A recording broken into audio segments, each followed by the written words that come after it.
나의 놀라운 꿈 정령남이 뛰는 창작 흐르네 받을 표니 나의 놀라운 꿈 정령 이루어져 주님 얼굴을 배우리라.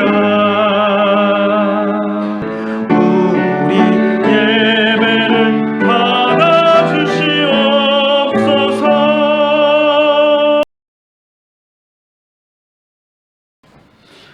하나님의 말씀 같이 나누겠습니다. 하나님의 말씀 신약성경 빌립보서 2장 12절과 13절 말씀 보겠습니다. 같이 읽습니다. 그러므로 나의 사랑하는 자들아, 너희가 나 있을 때뿐만 아니라 더욱 지금 나 없을 때에도 항상 복종하여 두렵고 떨림으로 너희의 구원을 이루라. 너희 안에서 행하시는 이는 하나님이시니 자기의 기쁘신 뜻을 위하여 너희에게 소원을 두고 행하게 하시나니. 아멘. 새해 복 많이 받으십시오. 우리 옆에 있는 분 멀찍이 떨어져 앉아 있지만 한 번씩 고개 돌려서 새해 복 많이 받으십시오 인사하겠습니다. 신년 첫 주일을 맞이하면서 그동안 해오던 사도행전 설교를 멈추고 신년을 우리가 어떻게 맞아야 될까 하는 그런 자세들에 대해서 한번 설교를 해야 되겠다라는 생각을 했습니다. 그리고 어떤 설교를 할까 하면서 참 많은 고민을 했습니다. 연말이 가까워오면서 거의 한 달 가까이 고민을 했던 것 같습니다. 이렇게 고민할 때 제 머릿속에 계속 떠오르고 맴도는 단어가 하나가 있었습니다. 그것이 무엇이냐면 자율이라는 단어였습니다. 이 자율이라는 단어가 아마 머릿속에 맴돌았던 것은 지금 생각해 보면 아마도 지난 학기에 신학교 강의를 나가면서 근현대 교회사를 강의했기 때문이 아닌가 하는 그런 생각을 해봅니다. 왜냐하면 역사에서 중세를 지나서 중세 시대와는 또 다르게 중세 이후에 근대 현대 사회의 특징에 대해서 이야기할 때 근현대를 구분하는 기준이 되는 핵심 단어를 자율이라고 이야기하고 있기 때문입니다. 하지만 제 머릿속에서 떠오르는 이 자율의 개념과 자율이라는 똑같은 단어지만 제 머릿속에서 맴도는 이 자율의 개념과 근현대사를 특징 짓는 개념으로 이야기하는 자율이라는 단어의 의미는 상당히 다른 면이 있었습니다. 한마디로 결론부터 먼저 이야기를 해본다면 근현대사의 특징으로 이야기하는 자율이라는 단어는 신율이라는 단어와 반대되는 그런 개념입니다. 신율이라는 것은 신의 법칙, 하나님의 법칙이라는 의미고요. 자율은 하나님의 법칙과는 반대되는 우리 인간 스스로의 결정에 의해서 스스로가 법을 세워서 행한다라고 하는 하나님의 법칙과는 반대되는 개념의 자율이라는 그런 개념이 근현대사를 특징 짓는 그런 단어입니다. 하지만 제 머릿속에 새해를 생각하면서 새해 각오를 어떻게 다져볼까 생각하면서 머릿속에 떠올랐던 이 자율이라는 단어는 그것과는 좀 다르게 타율이라는 단어와 반대되는 다른 사람이 억지로 시켜서 하는 것이 타율입니다. 그죠? 다른 사람이 시켜서 하는 것이 타율인데 자율은 내 스스로가 결정해서 하는 것, 그것을 우리가 자율이라고 이야기합니다. 그래서 제 머릿속에 떠올랐던 이 자율이라는 개념은 타율이라는 그 단어와는 반대되는 그런 의미로서의 자율이라는 단어가 제 머릿속에 계속 맴돌았습니다. 중세시대는 신의 명령이라고 하면 절대 거역하지 못하고 사람들이 무조건 따르는 그런 시대였습니다. 그것을 우리가 신율이라는 단어로 표현을 합니다. 그리고 중세 시대를 신율이 지배하는 사회였다라고 이야기합니다. 중세 로마 교회와 교황 그리고 사제들 이런 사람들이 이 중세의 신율을 이용해서 사람들을 억압하고 착취하는 그런 수단으로 사용했습니다. 자신들이 필요한 것이 있으면 이것은 하나님의 뜻입니다. 이것이 하나님의 명령입니다. 라고 사람들을 속여서 자기들이 원하는 것을 하게 만드는 그런 일들을 함으로써 사람들을 착취하고 잘못된 방법으로 사람들을 이끌어갔던 것이 중세의 모습이었습니다. 그리고 사람들은 하나님의 명령이라고 하니까 하나님의 명령을 거역했다가는 큰일 날 것 같은 그런 두려움 속에서 그들의 말에 철저히 복종하면서 살아갔습니다. 그것이 중세 사회의 특징으로 우리가 이야기를 하는 형태입니다. 그런데 이제 중세가 끝나면서 르네상스라고 불리우는 문해혁명이 일어나고요. 그 뒤따라서 종교개혁이 일어나면서 이제 근대로 접어들게 되는데요. 그러면서 그 시대에는 사람들이 교황이나 사제들이 이것이 하나님의 명령이다 라고 말해도 더 이상 맹목적으로 무조건 복종하지는 않는 그런 시대가 되어버렸습니다. 사람들은 스스로 성경을 읽고 자신의 이성적인 판단에 근거해서 성경 말씀을 해석하고 그리고 그 말씀에 근거해서 신앙생활을 하기 시작했습니다. 종교개혁도 그런 측면에서 시작이 되었습니다. 종교개혁자 마틴 루터가 내가 성경을 읽어보니까 교황이 하는 말하고 다르더라. 교황은 이렇게 이야기하고 교황이 사인해서 주는 면죄부를 사면 죄가 다 용서받는다고 하지만 성경 어디에도 그런 말은 없더라. 성경에서는 예수님을 믿는 믿음으로 죄사함을 받는다고 이야기하더라 하면서 종교개혁을 시작했습니다. 교황의 가르침과 로마 교회의 신학에 도전장을 내밀면서 종교개혁을 시작한 것입니다. 이런 의미에서 보면 어떻게 보면 종교개혁도 자율에 의해서 시작되었다라고 우리가 이야기할 수 있습니다. 하지만 종교개혁자들은 자기들이 성경을 읽고 깨달은 하나님의 말씀 앞에는 무릎을 꿇었습니다. 이것이 하나님의 참 말씀이구나 하고 깨달았을 때에는 그 하나님의 말씀 앞에 절대적으로 무릎을 꿇고 복종했습니다. 그런 의미에서 종교개혁자들은 자율로 중세 로마 교회와 대항했지만 또 자기들이 깨달은 하나님의 말씀 앞에 무릎 꿇은 그런 측면에서는 또 신율의 지배를 받았던 그런 사람들이다라고 생각할 수 있습니다. 종교개혁자들은 이렇게 또 하나님의 말씀 앞에 무릎을 꿇는 모습을 보였지만 하지만 근대 시대를 근현대 역사를 통틀어 오면서 그 흐름, 전반적인 흐름 속에서 많은 사람들은 성경에 기록된 분명한 하나님의 말씀에 대해서도 자신의 생각과 다르면 따르지 않는 그런 현상들이 일어났습니다.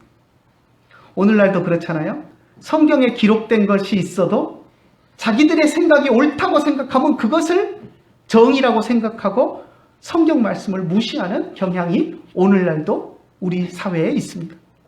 성경에 분명히 하나님이 동성연애는 죄악이다 라고 이야기하고 있지만 세상 사람들은 뭐라고 생각합니까? 자기들이 판단해서 동성연애는 그냥 사람들의 기호일 뿐이야 이렇게 생각하면 성경이 아무리 죄라고 이야기해도 그걸 죄로 인정 안 하는 것이 오늘날 풍조입니다. 이것이 근현대로 넘어오면서 자기 자신의 판단에 의해서 하나님의 말씀까지도 판단하고 재단하는 그런 특징이 지워지게 된 것입니다. 하나님의 말씀보다 자기의 생각과 판단을 더 앞세우는 것.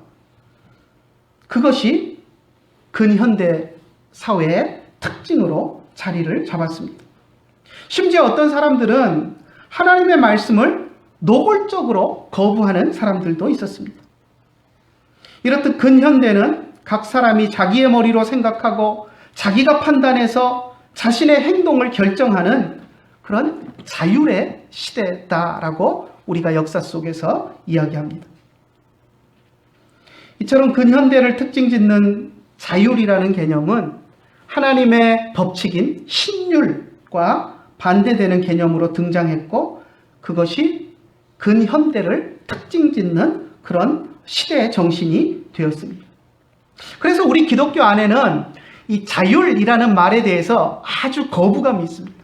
하나님의 말씀대로 따라야지, 인간이 뭔데 자기 마음대로 결정을 하고 자율적으로 한다는 것이냐라고 하면서 이 자율이라는 단어를 우리가 접하면 그것은 마치 하나님의 뜻을 거역하는 인간의 잘못된 그런 불순종을 의미하는 단어로 이해를 하고 받아들이는 경향이 많습니다.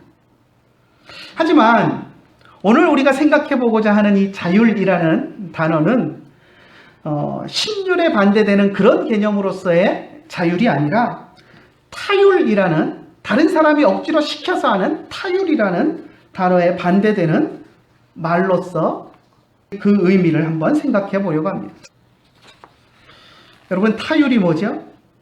내 의지와는 상관없이 다른 사람에 의해서 또는 주변 환경에 의해서 어쩔 수 없이 끌려가는 것, 그것이 타율입니다. 하지만 자율은 스스로의 결정에 의해서 자발적으로 무엇인가를 해나가는 것, 그것이 자율입니다. 학교에서 자율학습이라는 말을 많이 씁니다. 왜 자율학습이라는 이름이 붙었죠? 보통 공부는 선생님이 앞에서 가르쳐주고 학생들은 선생님이 가르쳐주는 것을 받아서 배우는 형태가 우리가 아는 주된 공부 방법인데, 자율학습은 선생님이 가르쳐주는 것이 아니라 학생이 자기가 알아서 스스로 공부하는 것이기 때문입니다. 또 남이 하라고 해서 억지로 앉아서 공부하는 것이 아니라 자기가 결정해서 내가 공부해야 돼, 내가 시험을 보기 위해서는 내가 공부를 해야 돼 라고 결정을 하고 자기가 스스로 앉아서 공부를 하는 것을 우리가 자율학습이라고 이야기를 합니다. 물론 일부 학교에서는 학생들의 의사와는 상관없이 수업 끝나고도 도서관에 또 학교 교실에 붙들어 놓고 공부하기 싫은 학생들을 끝까지 저녁 10시까지 붙잡아 놓고 공부를 시키면서 그걸 자율학습이다 라고 이름을 하기도 하지만, 엄밀한 의미에서 보면 그것은 자율학습이 아닙니다. 그죠? 억지로 하는 것은 결코 자율학습이라고 이야기할 수 없습니다. 신앙에 있어서도 남이 억지로 시켜서 아니면 주변 환경 때문에 억지로 하는 신앙생활은 제대로 된 신앙생활이 아닙니다. 남이 시켜서 아니면 주변 환경 때문에 억지로 하는 신앙생활이 아니라 내가 스스로 선택해서 즐거운 마음으로 하는 신앙생활을 우리는 자율이라는 말로 표현할 수 있습니다. 오늘 우리가 읽은 빌립보서 2장 12절과 13절에서 바울은 우리들의 신앙에 있어서 자율의 개념이 필요하다는 것을, 자율의 개념에 대해서 이야기해 주고 있습니다. 다시 한번 읽어볼까요? 12절과 13절 다시 한번 읽어봅시다. 그러므로 나의 사랑하는 자들아, 너희가 나 있을 때뿐만 아니라 더욱 지금 나 없을 때에도 항상 복종하여 두렵고 떨림으로 너희 구원을 이루라. 너희 안에서 행하시는 이는 하나님이시니 자기의 기쁘신 뜻을 위하여 너희에게 소원을 두고 행하게 하시나니. 12절 마지막 부분에 보면 두렵고 떨림으로 너희의 구원을 이루라 라고 말하고 있습니다. 이것이 빌립보 교회 성도들을 향해서 자유를 촉구하는 그러한 표현입니다. 오늘 우리가 읽은 이 빌립보서는 사도 바울이 로마 감옥에 갇혀 있을 때 빌립보 교회 성도들에게 보낸 편지입니다. 빌립보는 바울이 2차 전도 여행 때 갑작스럽게 성령의 지시하심을 받아서 마케도니아로 그 선교의 행선지를 바꾸게 되면서 갔던 곳입니다. 우리가 잘 아는 대로 아시아로 가려고 했지만 성령이 막으셔서 고민하고 있을 때 바울의 꿈에 마케도니아 사람 하나가 나타나서 와서 우리를 도우라 라고 하는 그 소리를 듣고 그 환상을 보고 바울이 하나님이 우리를 마케도니아로 보내시는구나 라고 생각하고 아시아를 등 뒤로 하고 바다를 건너서 유럽으로 마케도니아와 그리스 지역으로 이렇게 가면서 마케도니아에 처음 도착했던 성이 빌립보 성이었습니다.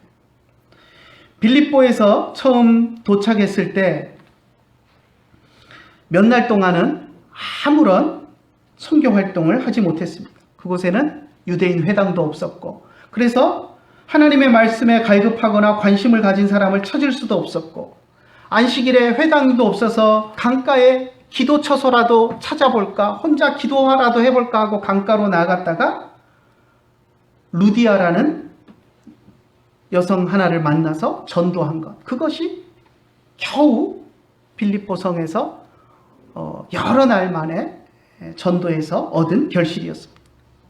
그리고 그곳에서 바울과 실라는 또 험악한 일을 당합니다. 점치는 귀신 들린 여종을 고쳐줬다가 그것 때문에 매를 맞고 감옥에 갇혔던 그런 일들도 당했습니다. 그렇게 어렵게 적은 수의 사람들을 전도해서 겨우 교회를 세웠던 그곳이 바로 빌립보였습니다. 바울에게는 어쩌면 정말 잊을 수 없는 곳이었을 것입니다. 그래서 바울은 3차 전도 여행 때도 빼놓지 않고 이 빌립보를 방문했습니다. 빌립보 교회 성도들은 수는 많지 않았지만 바울이 전하는 말씀을 순수하게 잘 받아들이는 사람들이었고 그리고 그 말씀에 적극적으로 순종하는 모습을 보여줬던 사람들이었습니다.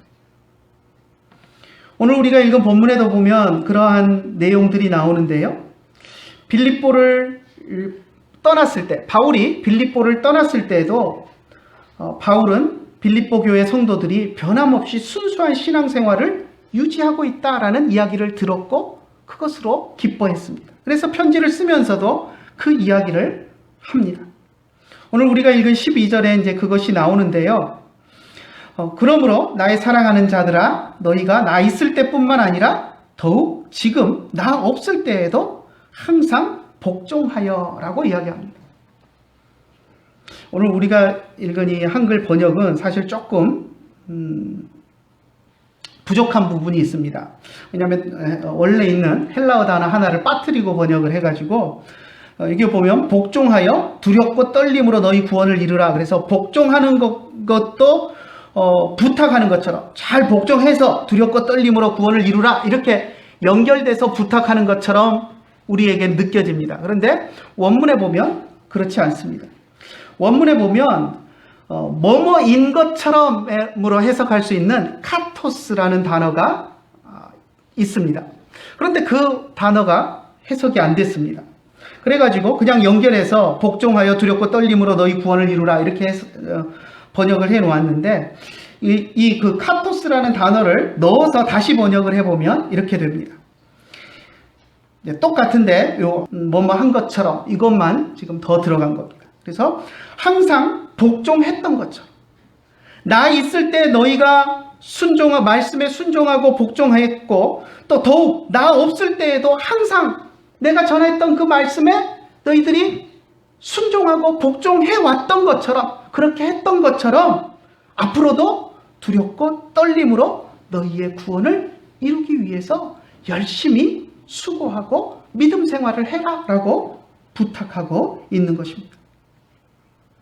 빌립보 교회 성도들이 바울과 함께 있을 때 말씀에 순종했던 것이나 또 변함없이 바울이 그들을 떠났을 때도 하나님의 말씀에 순종했던 것처럼 그렇게 했던 것처럼 앞으로도 교만하지 말고 두렵고 떨리는 마음으로 신앙생활을 스스로 잘 해나가라라는 자율에 대한 그런 당부가 담겨 있는 것입니다.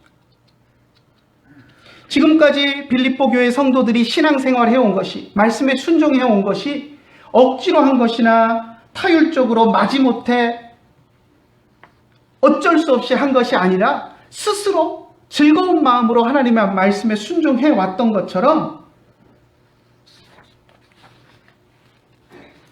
앞으로도 그들의 신앙이 억지로 끌려가는 신앙이 아니라 적극적으로 자발적으로 하는 그런 신앙생활이 되어야 한다라는 것을 부탁하고 있는 것입니다. 12절 마지막 부분에 있는 이 두렵고 떨림으로 너희의 구원을 이루라 라는 이 말이 바로 적극적이고 자발적인 자율적인 신앙생활을 당부한 말입니다. 이 두렵고 떨림이라는 이 수식어도 느슨하고 나태하지 말고 신앙생활을 하는 데 있어서 긴장감을 가지고 하라는 그런 당부입니다. 많은 사람들이 이 구절을 오해합니다. 우리가 뭔가 까딱 실수하면 구원을 잃어버릴 수도 있으니 너희가 열심히 너희의 구원을 쟁취해서 이루어내라, 이런 말로 생각하고 받아들이는 사람들이 많습니다. 그런데 결코 바울이 한 이야기는 그런 말이 아닙니다. 뭔가 까딱 실수하면 구원 잃어버릴 수도 있으니 조심해라, 이런 공포 분위기를 조성하는 말이 결코 아닙니다. 우리는 바울이 하는 이 말의 의미를 잘 알아야 합니다. 구원으로 향해 가는 신앙생활의 여정 속에서 성도 스스로가 열심으로 신앙생활을 해야 한다라는 자율적인 부분을 강조한 부탁입니다. 여기서 마지막에 이루라라고 번역한 단어는 헬라어 단어로 만들다, 일한다라는 의미를 가진 단어입니다. 지속적으로 뭔가를 만들기 위해서 지속적으로 해나가는 지속적인 형태를 의미하는 그런 단어입니다. 우리가 우리의 구원을 스스로 이룬다라는 그런 의미가 아니라 단순히 구원을 위해서 계속 노력하고 일하라라는 그런 의미를 갖습니다. 그리고 나서 13절에 뒤따라 나오는 13절에 더 중요한 이야기를 합니다. 근데 많은 사람들이 13절은 똑 빼버리고 너희의 구원을 이루라, 두렵고 떨리는 마음으로 이루라 라는 요거 부분만 딱 잘라가지고 봐라, 구원을 우리 보고 이루라고 하지 않았느냐, 그러니 우리의 구원은 우리가 열심히 노력해서 이루어야 한다 하고 주장하는 사람들이 있는데 아주 잘못된 것입니다. 13절 한번 볼까요? 뭐라고 이야기합니까? 너희 안에서 행하시는 이는 하나님이시다 라고 이야기합니다. 너희가 행하고 너희가 마음의 소원을 품고 뭔가를 열심히 행하지만 그것이 너희가 행하는 것이 아니라 너희 안에서 그것을 행하시는 분은 하나님이시다. 그러니까 우리의 구원을 이루는 것은 궁극적으로 하나님이시지만 하나님이 일하실 때 하나님이 하시는 일이니까 나는 몰라 뒷짐지고 소 쳐다보듯이 있으라는 이야기가 아니라 하나님이 하시는 구원의 일에 내 스스로가 열심히 참여해서 함께 즐거운 마음으로 동참하라라는 이야기입니다. 우리가 구원을 위해서 일하지만 우리 안에서 그것을 행하시는 이는 하나님이다라고 바울은 분명하게 선언했습니다. 그래서 13절을 함께 보면 결코 12절에서 너희의 구원을 이루라 한 말이 우리 스스로 뭔가를 행함으로써 우리의 구원을 우리가 이루어내야 된다라는 말이 아니다라는 것을 우리는 분명히 알 수 있습니다. 우리가 구원의 기쁨을 얻기 위해서 하나님이 궁극적으로 모든 것을 이루시지만 우리들도 자율적으로 열심히 신앙 생활을 해야 한다라는 것을 우리에게 당부하고 있는 것입니다. 하나님이 우리의 구원의 성취자이고 주권자라는 것을 분명하게 말하면서 단지 우리에게 또 말하고 있는 것은 소극적으로 끌려가면서 마지못해서 신앙생활하는 그런 어리석음에 빠지지 말고 하나님이 행하시는 그것에 적극적으로 내 의지를 가지고 적극적인 신앙생활을 하라라는 당부인 것입니다. 하나님께서 우리 안에 행하시는 것을 우리가 억지로 끌려가고 마지못해 행한다면 그것은 자율이 아닙니다. 타율입니다. 하지만 우리 주님이 우리 안에서 행하시는 일을 우리가 기뻐하고 동의하고 그리고 그 일에 우리가 즐겁게 반응하면서 함께 행해 나간다면 그것은 타율이 아니고 자율이 되는 것입니다. 그래서 올해 우리 교회 표어를 두렵고 떨림으로 너희 구원을 이루라 라는 말로 정해 보았습니다. 그래서 주보 앞에 두렵고 떨림으로까지 넣으면 너무 길 것 같아서 그냥 너희의 구원을 이루라 라고 이렇게 적어 놓았는데요. 이것은 우리의 구원이 우리의 손에 달려있다는 말이 아닙니다. 구원을 잃어버릴지도 모른다는 공포를 조장하는 말도 아니고요. 하나님이 우리 안에 믿음을 주시고 그 믿음을 통해서 구원을 이루어 가시지만 그리고 그렇다고 우리가 손 놓고 있을 것이 아니라 하나님의 말씀대로 적극적으로 순종하고 하나님의 뜻을 따라서 기쁘고 즐겁게 신앙생활을 해나가야 한다. 자율적으로 우리가 신앙생활을 해나가야 한다라는 것을 표현한 말입니다. 두렵고 떨림으로 너희의 구원을 이루라 한 이 말이 2022년 저와 여러분의 삶을 주관하는 모토가 되기를, 표가 되기를 간절히 축원합니다. 그냥 언제부터인지는 모르게 내가 교회를 다니고 있으니 그냥 늘 나오던 대로 교회 나가야지 하고 나오는 것이 아니라 부모님 때문에 내 종교가 기독교가 됐으니 그냥 기독교인으로 살아가야지 그것이 아니라 하나님이 예수 그리스도와 성령을 통해서 내 안에 이루실 구원의 기쁨을 생각하면서 내가 자율적인 신앙인이 되어서 적극적으로 그 기쁨을 누리기 위해서 주님이 주시는 구원의 기쁨을 누리기 위해서 하나님의 말씀을 실천하고 행동하는 역동적인 그리스도인들이 되시기를 간절히 축원합니다. 그래서 올 2022년 한 해가 정말 주님 안에 내가 기쁜 마음으로 내 의지를 가지고 내 자발적인 행동을 가지고 주님의 말씀에 순종하고 주님을 따라가며 신앙생활하는 저와 여러분들이 되셔서 또 주님이 우리에게 부어주시는 놀라운 복을 체험하는 한 해가 되기를 간절히 소원합니다. 기도하겠습니다. 참 좋으신 하나님 아버지 은혜를 감사합니다.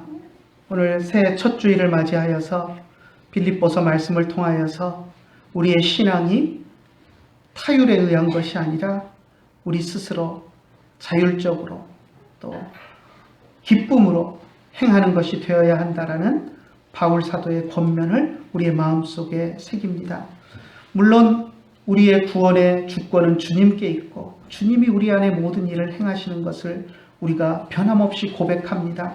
하지만 주님이 행하시는 그 일에 우리가 기쁜 마음을 가지고 동참할 수 있도록 인도하여 주시고 주님이 우리에게 주시는 그 구원의 기쁨을 맛보기 위해서 우리들도 적극적으로 주님의 일에 동참하여 함께 신앙생활하며 기쁨으로 주님의 말씀에 순종해 나가는 하나님의 백성들이 될 수 있도록 인도하여 주시고 그것을 통해서 주님이 우리에게 주시는 놀라운 기쁨을 맛볼 수 있도록 인도하여 주시옵소서. 2022년 새해가 밝았고 이제 이틀이 지나갔습니다. 하나님, 남아있는 모든 날들 가운데 우리가 주님 앞에서 정말로 열심을 가지고 적극적으로 주님이 기뻐하시는 신앙생활을 해나가는 저희들이 될 수 있도록 인도하여 주시옵소서. 귀한 말씀을 우리에게 주심을 감사드리며 또 한 해를 우리와 함께하여 주시고 우리를 주님의 말씀대로 이끌어 주실 줄 믿사옵고 우리 주 예수님의 이름으로 기도드리옵나이다.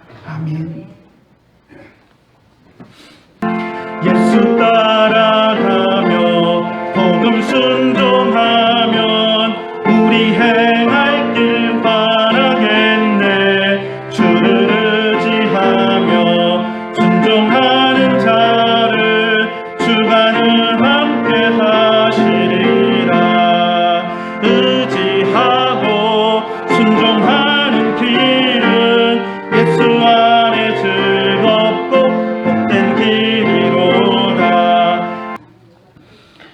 다 같이 평안 나눔하겠습니다. 베아타 샬롬, 우베이트카 샬롬, 베콜 아쉐르 레카 샬롬.